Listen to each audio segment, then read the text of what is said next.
ଯେତେବେଳେ ଘଟଣାଟି ଘଟିଲା 15 ତାରିଖ ଦିନ ସେଇ ଦିନ ଇମିଡ଼ିଏଟଲି ତାଙ୍କ ପରିବାର ଲୋକ ଗ୍ରାମବାସୀ ଥାନାରେ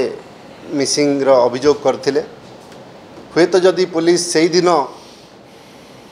ଦୃଢ଼ ଭାବରେ କାର୍ଯ୍ୟାନୁଷ୍ଠାନ ନେଇଥାନ୍ତା, ସର୍ଚ୍ଚ ଆରମ୍ଭ କରିଥାନ୍ତା, ହୁଏତ ଆମ ମାଟିର ପୁଅ ଡେଲାଙ୍ଗ ମାଟିର ପୁଅ ଆଶୀର୍ବାଦ ଆଜି ଆମ ପାଖରେ ଥାନ୍ତା। କାହିଁକିନା ସବୁଠୁ ବଡ଼ କଥା ହେଲା ଯେତେବେଳେ ବଡ଼ିଟି ମିଳିଲା 7 ଦିନ ପରେ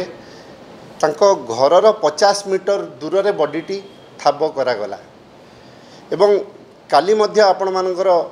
ଜରିଆରେ ତାଙ୍କ ବାପା ସ୍ୱର୍ଗତ ଆଶୀର୍ବାଦ ସାହୁଙ୍କର ବାପା ମଧ୍ୟ ଯେତେବେଳେ ତାଙ୍କର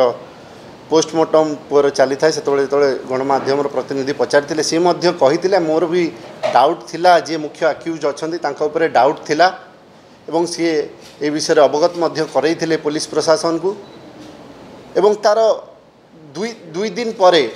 15 ତାରିଖ ଘଟଣା ହେଲା, 18 ତାରିଖ ପାଖାପାଖି 3 ଦିନ ପରେ पुलिस से जी मुख्य आक्यूज जी एवं स्वीकार करछि जे सी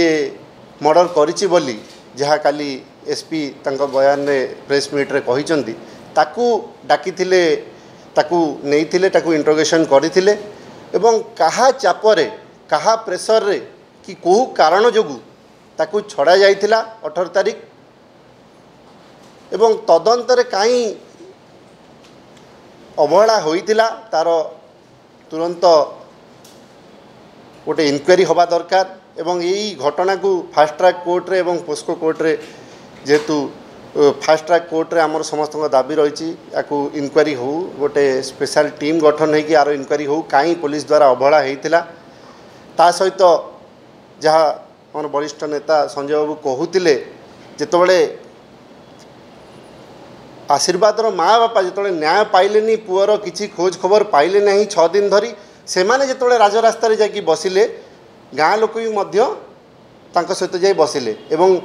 न्याय पाइबापी आज 46 लोक रतनपुर ग्राम पंचायत डेलांग ब्लॉक केस खाइले एवं केस पुलिस निजे करिछि।